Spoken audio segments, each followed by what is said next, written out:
So I have a few videos to make.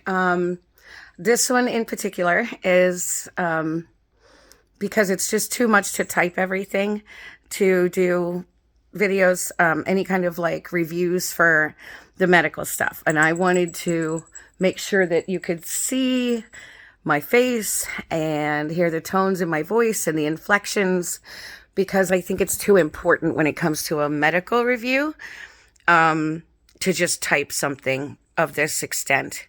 So I want to do this review on the medical health systems, at least in our area. I can't speak on any other ones. Of course, Florida, I can. They're phenomenal no matter what.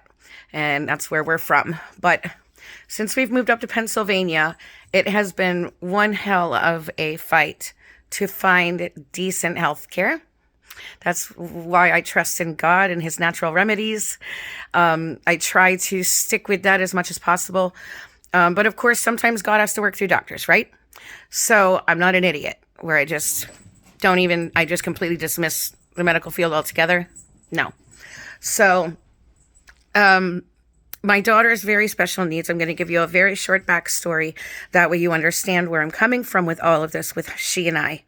So, she's very special needs. She was born 10 weeks premature, 2 pounds, 14 ounces, 10 inches long, 78 complications, on life support, was in the NICU for 10 weeks, was in a car bed instead of a car seat because she would stop breathing, her heart would stop, on monitors, oxygen, you name it, for like a year. And then it took a long time for her to even be able to walk on her own. And she was nonverbal all till about 2 or 3 walking thing. And then about 4, she finally started talking.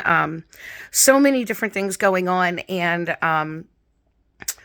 it's been a very, very treacherous road for her. And having to take her to Miami, she has albinism, which is she's albino. And so she has low vision, which is legally blind, and no pigment in the skin and hair and cornea, no melanin in the skin and hair, and no pigment in the cornea. So she's got also photophobia, a plethora of things, okay? And it was a big decision to leave Florida, but Southwest Florida, there is no quality of life for an albino at all.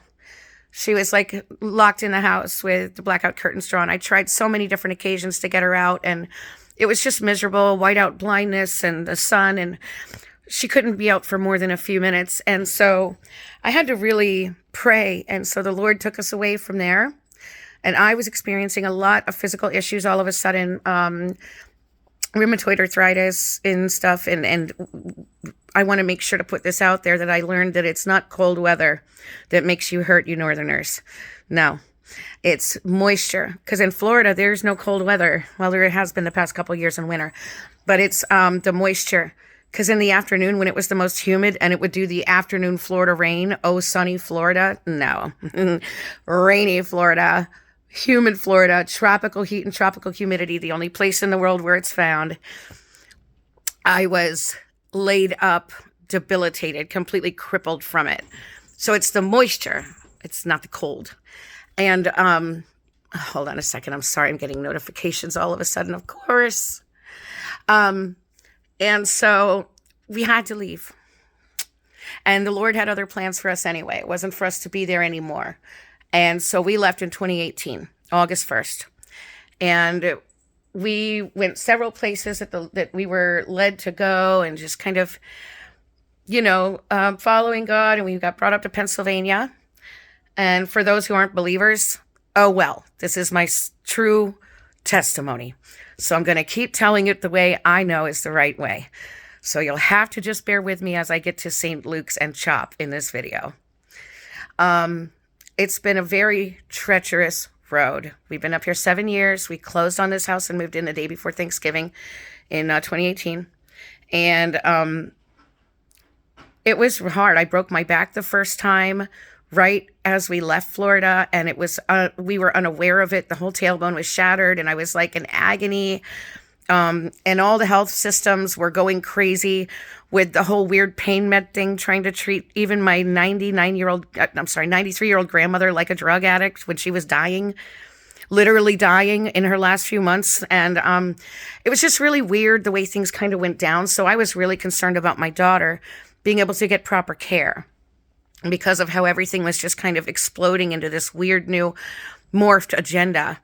And big health systems like my late stepfather, who was a doctor, he was president of the board at Lee Memorial Hospital in Fort Myers, that is now Lee Health System. It was the most prestigious on that coast. And he was president of the Presidential Board of Doctors in Lee County, or the Tri-County area, Dr. Vijaya Ratnasar. And he told me eventually it's going to turn into these health systems, and that's why he stepped down from his position, because he did not agree with that. He did not agree with that. He said it'll be like one big health department where everybody's getting shuffled through like bovine and being treated all the same, no matter how rich, how poor, how sick, how healthy. And that's exactly what I was watching happen when we left Florida. Everything was turning into these big health systems, and everyone across the nation that I knew, I'm like, send me pictures of your brochures. Every one of them had the same brochure, the same setup. Everything was exactly the same. Even the same pictures of like the models that they would use, the elderly couple on the back, the elderly couple on the front. It was literally all the same everywhere, and being called a health system. And oh, the benefits of having it all connected, and all your whatever, and being treated like this with all these new medications that are not new medications. They're ones that are made for other stuff that they're trying to pass off as new medications for things, which is really scary. So it was a very challenging time when we got away from there, and trying to get reestablished. And fortunately, my daughter had no problem having wonderful health care this whole time. I haven't had that easy of a time until recently. And that's not what I'm talking about today.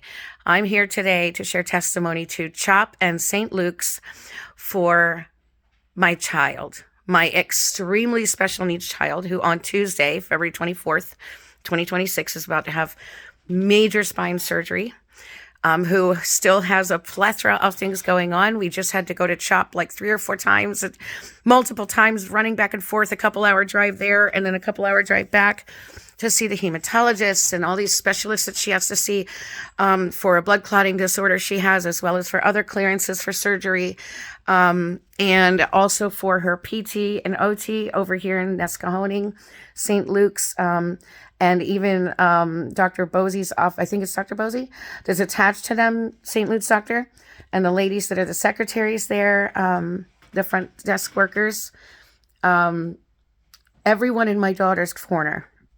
Let's put it that way. Because in the midst of all of this messy hell, we have had nothing but the very best for her. Even better than Florida. I was shocked about that part. I never thought we'd find anything as good as Florida for her. I was really worried about that part when we left and when we established up here, and we're trying to get reestablished. Well, when we moved up here and trying to get reestablished. And yeah, she's got Katie and Anastasia. I'm sorry, not anesthesia. I'm thinking about Tuesday, the surgery. Her physical therapist here in St. Luke's, Nescahoning, pediatric physical therapy and occupational therapies and all those therapies they do there, right there on Railroad, Street. And the ladies that are right there, the doctor's office attached there, that they have the lab in the middle, and then they have the Dr. Bosey, I think it is, his office right there. I think, I might be wrong. I might be saying the wrong doctor's name, but for 7 years, we've been going there, and they remember when we would have to, my husband and I, before he passed away, and our car was broken down, and he'd have to put her in the little wagon, her little radio flyer wagon, and walk her down, because she couldn't walk that far on her own. She barely can now, especially with the big surgery she's got coming up. And she has made strides that I don't believe anywhere else that we have tried. Like when we tried Lehigh Valley, when we tried Geisinger, nobody had anything to offer like these people. These people are dedicated They're dedicated to your children. They're dedicated to their jobs. They're dedicated to their children, and they're dedicated to you as a parent. And we go in there, and even the ladies that are at the doctor's office, when they see my daughter come in or any of the regular children come in, they immediately swoon them and with open arms and love and encouragement. And they always have some candy ready. And, they have watched my daughter overcome obstacles that we never thought she would be able to overcome. And it's because of the staff and how much they actually care and how much they actually dedicate themselves and their lives to these patients and to their job that they love to do so much. Not to the company, not to their boss, not to the doctor, and not to a piece of paper that's hanging on their wall. I'm seeing a piece of hair of mine out of place. I'm sorry. I shouldn't even care about that. But to their patients that aren't even there. It's like these ladies that are always so encouraging to my daughter and the other children that come in there, because you have to think about it. They have, children that are highly on the spectrum, that are turning lights on and off and grabbing doorknobs and going all over the place, that are, triggering or whatever, and triggered or whatever. And then they have the ones that are just very docile, or quads and things like that. And then they have children like my daughter that are just very different and very standoffish or afraid. And these ladies and gentlemen take their heart and lay it out for them. And I think that's one of the most important parts of it, is that they, even if it's not one of their patients at their office, they embrace them. And it helps to give that sense that you actually do belong there. Like, you actually are going to get help there. You're actually cared about there the way the medical field is supposed to be. Because the medical field these days, I think we can all agree, 90% of it has the bedside manner of a rattlesnake.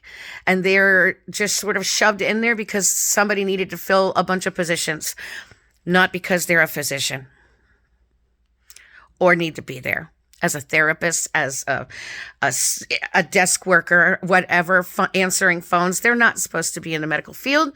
It's just a big swoon of a big pack of just crap. People that don't belong in the healthcare system. My stepdad has been rolling in his grave for a long time, but I think with these people, he's dancing in it. I think he's dancing because my daughter has made such incredible transitions in life. So they went so far as to even recreate her horseback riding, because that's her sport as well as her therapy also, with a big peanut medicine ball, peanut shaped one. And they made stirrups, they made everything so that she's got a neurological glitch where she couldn't get the posting, where it's like this rhythm, bunk, bunk, bunk, bunk, right? And they worked with her, and they worked with her, and they worked with her, and they did it with joy. They recreated things. They're creative. They're fun. They love their jobs. They love their patients. I highly recommend St. Luke's, especially in our area. We're in Nescahoning, Carbon County. I highly recommend them. My daughter's got the best surgeon on the East Coast for her surgery, Dr. Greenhill, Dustin Greenhill. He has been 100% amazing. He even called me himself last week because there was so much confusion about all these blood tests that she had to have done. And is the surgery going to get put off again for months? And he called me himself. When do we ever hear of that? A doctor calling you? They always send, their little office people like that's their slaves, and have them call and do the dirty work, or, put up with the person's attitude because they have to change something instead of handling it themselves, right? Like they're some kind of king. No, not St. Luke's. Not St. Luke's, not C.H.O.P either, because even her hematologist and the doctors there have been calling me. But St. Luke's and C.H.O.P are absolutely the best in our area, and I highly recommend them. I've been wanting to get this out for months, but I've been battling cancer myself, and I'm fighting in chemo for my life because I don't have time to die with my daughter needing me, and I'm all she's got. And broke my back again. So it's been really hard for me to finally get this out here, but I wanted to make sure to put this out here. I'm going to share it far and wide. If you are on the fence about where to take your child for physical therapy, for even lab work, for surgeries, for cardiology, neurology, any of those things. I'm here to tell you right now, St. Luke's in Northeast Pennsylvania, for sure, St. Luke's and C.H.O.P in Philadelphia, because I'm doubling this video, are the very best two places that you can take your special needs child. The best children's hospital, the best doctors, the best staff, the best everyone. And I don't know where we would be without them. And I believe it was God's alignment. So if you're looking for the best, I'm here to tell you that's the way to go, because we've been through a lot. And thank you for joining. I love doing reviews. I'll be back on my reviews now. Thank you for being patient with me, everyone. We love you. Bye, guys. See you Tuesday, St. Luke's.